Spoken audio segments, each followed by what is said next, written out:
The Northern Hemisphere has fallen silent. Some cities have been wiped off the face of the earth, while others are suffocating. Economies have collapsed, but not far from the blast zones there is a small country on the brink of incredible change, New Zealand. In a world after a nuclear disaster, New Zealand might seem like the perfect refuge. But will it really become a safe and prosperous place? After all, even New Zealand's cities could undergo significant changes.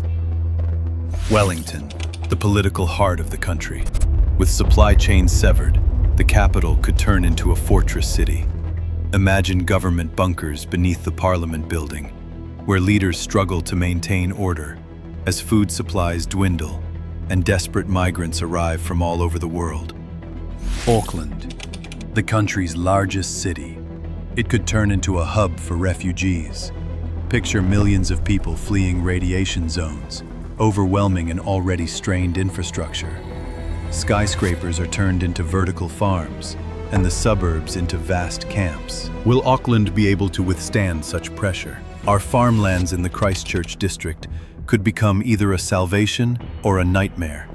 Fertile soils could feed a starving world, turning the city into a new global agricultural hub.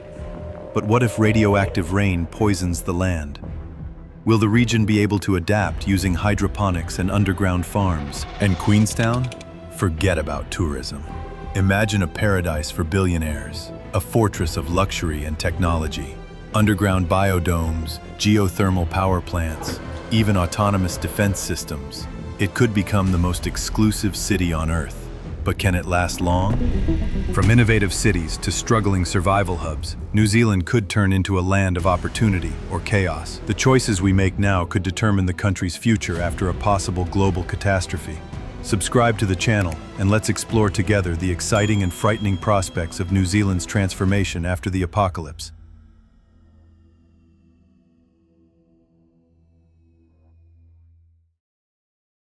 The possibility of nuclear war has haunted humanity for the entire second half of the 20th century. Then, it seemed everything quieted down and relatively peaceful times began. However, with the start of the war in Ukraine, the fear of a global catastrophe has become perhaps stronger than ever before. We don't know how likely such tragic events are, and that's not the only terrifying unknown. There are various models of how a war might unfold if nuclear weapons are used. But in all these scenarios, the actual zones affected by the weapons are only part of the catastrophe. No one can accurately model what will happen next. But most studies point to global climate changes, both short-term and long-term. Nuclear winter, a drop in temperatures, and reduced sunlight due to soot released into the atmosphere after nuclear explosions. Such changes could lead to a decline in agricultural production and fishing, which means global famine across the entire planet. Most models agree that the Northern Hemisphere will suffer the most. According to some estimates, 98% of its population could perish, if not from the bomb blasts, then from hunger and cold. But there are a number of countries in the Southern Hemisphere where temperatures likely won't drop as drastically, and conditions suitable for a difficult but still possible life may persist. The southern parts of Africa, South America, Australia, and New Zealand could become enclaves of a new world. This channel is about New Zealand, and we have studied several works by local scientists to try to imagine what life in this country might be like in the event of a global catastrophe.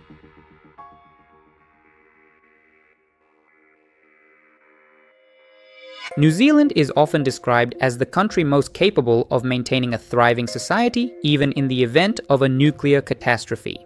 However, things may not go as smoothly as one would hope. At the same time, radiation is not even the main risk for New Zealand. People are highly dependent on technology, information, and trade. Serious upheavals brought on by nuclear war could truly transform the state of New Zealand's whole society. From prosperity, it could move down into a state of a simple survival. We may expect serious cascading consequences, since even a solar eclipse could strongly affect energy supply, communications, vital resources, ecology, social cohesion, and in the end, it could even bring about conflicts. Research on this topic is over 30 years old. That's why it really needs renewed attention today in order to be prepared, because many difficulties may still be ahead. Food supply. To maintain body weight, a person needs about 2100 calories per day. New Zealand produces about 9,500 calories per person per day. At present, however, most of this production is exported. But let's imagine how this situation could change. For example, important farms for the country located near Napier in the Hawke's Bay region could become much less efficient. Modeling of a nuclear winter suggests a possible 58% reduction in food production in New Zealand, which, in theory, should still be enough for New Zealanders. However, to maintain order, a number of conditions must be met. People must be confident there's enough food for everyone. There must be enough energy to sustain production and logistics. It is necessary to be prepared to switch to more resilient crops. It's essential that vital machinery and equipment remain operational. Unforeseen cascading social and ecological consequences must not disrupt the existing system. The country shouldn't face an excessive influx of refugees. Only if these factors are met can we expect this issue to be successfully resolved. But it's far from the only one. Trade. The pandemic and the war in Ukraine have demonstrated that the complex, interdependent systems created by people often turn out to be fragile and trade is vulnerable. Even a single ship blocking the Suez Canal led to global trade disruptions. In case of a severe nuclear winter, crucial infrastructure in the Northern Hemisphere, ports, airports, fuel storage facilities, fiber optic cables, satellites, factories, and data centers could be destroyed. Food production might be in danger. This can put enormous strain on the world order, where even now 2/3 of countries are not self-sufficient in food. There could be stockpiling of supplies, refusal or inability to trade, sharp shortages of food and fuel, and also long-lasting conflicts. Remote New Zealand could be left entirely on its own. Currently, the most efficient port in Tauranga may significantly reduce its operations, which would lead to changes in living conditions throughout the city and even the region. Northern Hemisphere markets will most likely become inaccessible, so we'll have to strengthen or rebuild trade ties with Australia, Indonesia, the Philippines, Chile, or Peru. Direction and communication. People will panic. This is natural. However, their actions depend on the available information. A study of nuclear impacts in New Zealand showed that people were often mistaken in their perceptions. They considered radiation to be the most serious threat, 46%, followed by cold weather at 11%. In the case of New Zealand, this is probably not true. Authorities must be prepared to provide clear and relevant information about the consequences of nuclear winter, ensuring the possibility of two-way dialogue. So Wellington, where the government is located, may turn out to be the most strategically important place in the country. It is necessary to create a common understanding of the situation. There will likely be enough food, but medicine and fuel may need to be rationed. In the aftermath of a nuclear catastrophe, the standard means of communication of New Zealand authorities may become unavailable. Quite possibly there will be a massive shutdown of international internet and cloud services. Over time, the telecommunication infrastructure will most likely begin to degrade due to the breakdown of components that cannot be replaced, and the national communication system will have to be rebuilt from scratch. Energy and transport. At first glance, New Zealand appears to be energy self-sufficient.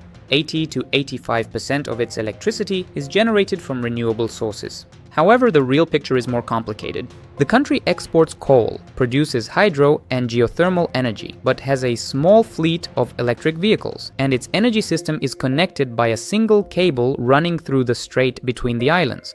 This system may prove unstable in the face of serious shocks, so hydro and geothermal plants, for example in Rotorua and other key energy cities, will not operate at its full capacity. Without international trade, the country would face an acute deficit of fuel. Its reserves may be severely limited, and even if oil refining resumes at the country's only currently closed plant, a single chance of a serious failure could once again paralyze production without access to imported spare parts and international technical assistance. Energy is vital for processing and distributing food. For example, milk needs to be transported daily, and without electric trucks, processed fuel will be required. New Zealand's energy system will degrade over time, and if the level of degradation exceeds a certain threshold, it could trigger catastrophic cascading consequences for all other systems. Conflicts and refugees. Internal conflicts may arise if there are concerns about the stability of food or energy supplies, or if there is a sense of inequality in the distribution of resources. People seeking to escape war and famine may try to enter the country by force and could bring new infectious diseases with them. The country's most populous city, Auckland, could descend into chaos and forces would be needed to restore control. Although New Zealand is protected by a vast natural barrier, the ocean, the country must prepare for such challenges. It is necessary to accurately calculate how many people the country is capable of feeding. Mass arrivals of refugees are unlikely in a world without commercial transport.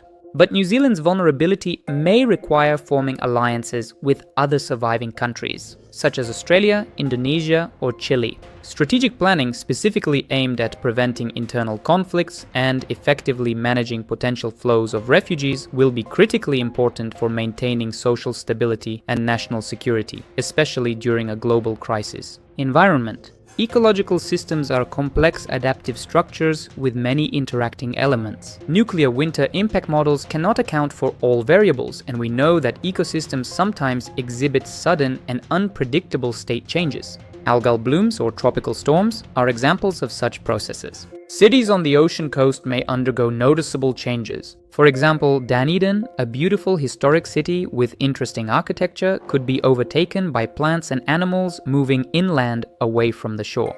The severe climatic consequences of nuclear winter may disrupt global ecology for decades or even forever. What should New Zealand do? As one of the few countries likely to survive a nuclear catastrophe comparatively better, New Zealand should avoid regressing to a pre-digital, pre-industrial, or even pre-agrarian era. But we'll have to preserve or restore a lot, in order to even speak of something like a restart of a thriving humanity through the years and decades after a catastrophic nuclear winter. It is critically important to use our geographic, natural, cultural, and social advantages when preparing for such scenarios. New Zealand has a chance not only to survive, but also to preserve a complex and prosperous society during a nuclear winter. One could even say that New Zealand has a moral obligation to humanity to make the most of its capabilities. This can be achieved by implementing the following step: conducting renewed research into possible consequences, studying food production and distribution scenarios, preparing materials and strategies with public engagement, encouraging a shift to renewable energy sources and transport suitable for local conditions, diversifying export markets to reduce dependence on the Northern Hemisphere, identifying vulnerabilities in industry, developing solutions and alternatives, formulating a strategy for restoring global civilization, and advancing digital manufacturing and renewable energy. We all hope that it never comes to this, but we need to create more effective systems that reduce the risks of nuclear war. For example, improving diplomacy, mutual support, and implementing technical safety measures. It would be better to totally get rid of nuclear weapons. But until that day comes, we all need to be rational, reasonable, and fully prepared. Communication plays a key role.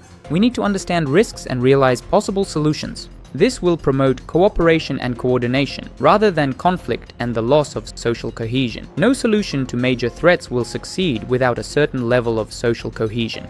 And that is what I wish for all of us. Peace and kindness to everyone.